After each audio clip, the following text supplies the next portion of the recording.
जौनपुर लहरों से डरकर नौका पार नहीं होती, कोशिश करने वालों की हार नहीं होती। सदी के महानायक अमिताभ बच्चन का यह पंक्तियां कहते हुए आपने कई बार सुना होगा। इन्हीं पंक्तियों को आत्मसात करते हुए जौनपुर की बेटी अर्चना राहुल उपाध्याय ने अपने ज्ञान की बदौलत सुपरस्टार अमिताभ बच्चन की दुनिया भर में मशहूर रियलिटी शो कौन बनेगा करोड़पति में जगह बनाने में कामयाब रही। उन्होंने शो तक पहुंचने के लिए कई परीक्षाएं दी और अंत में फास्टेस्ट फिंगर फर्स्ट में सबसे तेज उत्तर देकर वह हार्ड सीट पर पहुंचने में कामयाब हो गई। वह मूल रूप से अर्चना जौनपुर जिले के मड़ियाँव तहसील इटाई पड़राव के रहने वाली हैं। वर्तमान में नवी मुंबई तलोजा में रहती हैं। अर्चना ने बताया कि वह 2021 से केबीसी में जाने के लिए प्रयासरत थी। आखिरकार इन 3 वर्षों में मेहनत रंग लाई और मैं शो में पहुंचने में कामयाब हो गई। उन्होंने अपनी इस उपलब्धि का श्रेय अपने पति डॉक्टर राहुल उपाध्याय, मां गीता पांडे और पिता ओमकार पांडे को दिया है। अर्चना ने MA B.Ed तक की शिक्षा हासिल की है। हार्ड सीट पर पहुंचने के बाद अर्चना ने कंप्यूटर जी के सवालों का जवाब दिया और उन्होंने 12,50,000 रुपये जीता। अर्चना ने बताया कि हमारे पिताजी का सपना था कि वह अमिताभ बच्चन से मिलें, लेकिन ऐसा संभव नहीं हो पाया। लेकिन मैं अपने ज्ञान के दम पर वहां पहुंची और अपने पिता का सपना साकार किया। इन बातों को शब्दों में बयां नहीं किया जा सकता। उनके पति डॉक्टर राहुल ने बताया कि अर्चना कई वर्षों से पढ़ाई पर ध्यान दे रही थी। उस दौरान मुझे लग रहा था कि यह इतनी मेहनत क्यों कर रही है, लेकिन जब पहली बार केबीसी से फ़ोन आया था तो हमें विश्वास ही नहीं हो रहा था। हम इस केबीसी शो पर पहुंचे तो हम दोनों का सपना पूरा हो गया। इस उपलब्धि से हमारे परिवार में खुशी का माहौल है। क्या नाम है और आपका गांव कहाँ है? मेरा नाम डॉक्टर राहुल उपाध्याय है और मेरा गांव जौनपुर मड़ियाहू और इटाई बाजार में पड़राव स्थित है।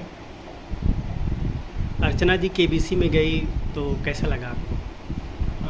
जब अर्चना केबीसी में गई तो पहले तो मुझे विश्वास नहीं हो रहा था कि ये सच है कि नहीं है, क्योंकि वो 2-3 साल से लगातार मेहनत कर रही थी और ट्राई कर रही थी। और लेकिन जब कॉल आया तो मुझे लगा कि यार सच में कॉल आया कि नहीं आया, तो ये सही है कि नहीं है, तुम सच बोलो, मजाक मत करो, ऐसे मैंने पूछा।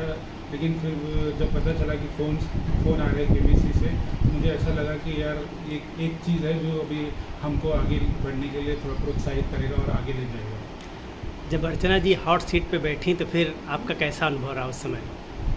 जब तक वो हॉट सीट पे नहीं बैठ रही थी तब तक तो ऐसा लग रहा था कि कब वो हॉट सीट पे आए। लेकिन जैसे ही उनका समय कम आया और वो फास्टेस्ट फिंगर फर्स्ट में हॉट सीट पे जब आ गई तो ऐसा लगा कि हाँ, अब जो हमने सोचा था हो गया पूरा। अमिताभ बच्चन से हम मिल पाएंगे और हम अमिताभ बच्चन से फ़ोटो निकाल पाएंगे और उनसे मिल पाएंगे। अर्चना जी के लिए क्या कहना चाहेंगे आप? इनमें अर्चना जी में एक मुझे सबसे ज़्यादा महत्वपूर्ण बात लगी कि मैं कितना भी उनको रोकूं, लेकिन जो उन्होंने सोचा था कि मैं पढ़ती रहूँगी। पहले तो मुझे लग नहीं रहा था किस लिए पढ़ रही है, लेकिन दिन रात पढ़ती रहती थी तो मुझे लगा, तो मैं सोचता था कि यार क्यों इतना मेहनत कर रही है, क्या हो रहा है, क्या करने के लिए मेहनत कर रही है। लेकिन जब केबीसी में सिलेक्शन हुआ तब लगा कि हाँ, इसके लिए तो उनका मेहनत ही उनका जो ये था जरिया था जो उनको आगे ले गया। Thank you. आप मूलतः कहाँ की रहने वाली हैं? आपका नाम क्या है? मेरा नाम अर्चना राहुल उपाध्याय है। मैं मुंबई महाराष्ट्र की हूँ। मेरा जन्म यहीं का है जी। गांव कहाँ है? गांव जौनपुर, जिला जौनपुर। आपका ससुराल? ससुराल मड़ियाहू इटाई, गांव पड़राव। कैसे आपके मन में आया कि केबीसी में जाना चाहिए? केबीसी में जाने का सर अचानक से नहीं आया।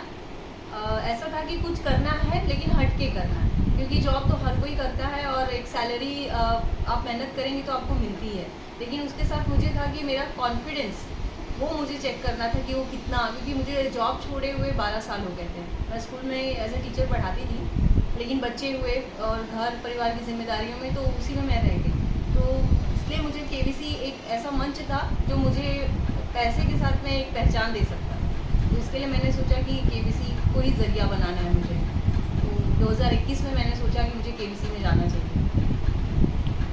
जब आपको मौका मिला और आप केबीसी में पहुंची, या यूँ कहें कि अमिताभ बच्चन जी से मिली, तो आपको कैसा लगा?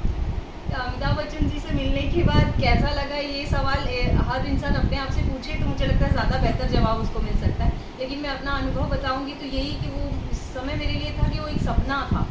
मुझे हमेशा लग रहा था कि मैं एक सपना जी रही हूँ। जिस इंसान को एक टीवी के बॉक्स में मैंने नहीं, मेरे पिताजी ने भी देखा था, वो उनके सुपरस्टार थे, और उनको आज मुझे मिलने का मौका मिल रहा है अपने ज्ञान के दम, तो वो मेरे लिए सच में लग रहा था कि मैंने सपना जिया है।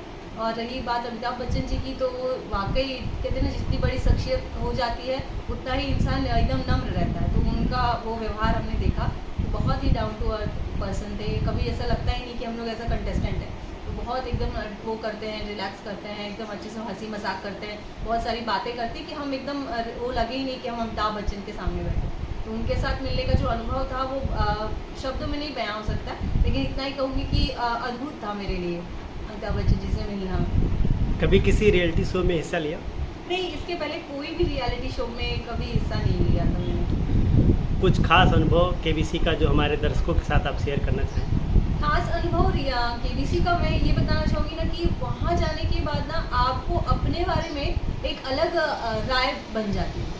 जो कहीं ना कहीं आप जैसे आप जॉब कर रहे हैं तो आप इतना उसमें बिजी हो जाते हैं ना कि आप काम करना है, सैलरी मिल रही है, घर परिवार उसमें देखना है। लेकिन केबीसी में ऐसे ऐसे सवाल पूछे जाते हैं, क्योंकि हमको एक बुकलेट दी जाती है, उसमें आपके बारे में वो सारे सवाल पूछे जाते हैं ना जो आपने कभी खुद ने नहीं सोचे होंगे। तो इतना इम्पोर्टेंस देता है केबीसी एक व्यक्तित्व को, कि आपको आपके बारे में अच्छी बातें, बुरी बातें, क्या लाइफ में आपने सोचा था और क्या पाया, और नहीं पाया तो क्यों नहीं, और अभी अगर आपको मौका मिला तो कर पाएंगी क्या, या अभी भी आपकी जिम्मेदारी, ऐसे हजारों सवाल पूछते हैं वो एक बुकलेट में, कि बहुत अच्छा लगता है कि चलो कोई तो है पर्सन जो आपको खुद को इतना जानने की कोशिश कर रहा है, तो आपको आपसे मिलाता है, मुझे ऐसा लगता है केबीसी।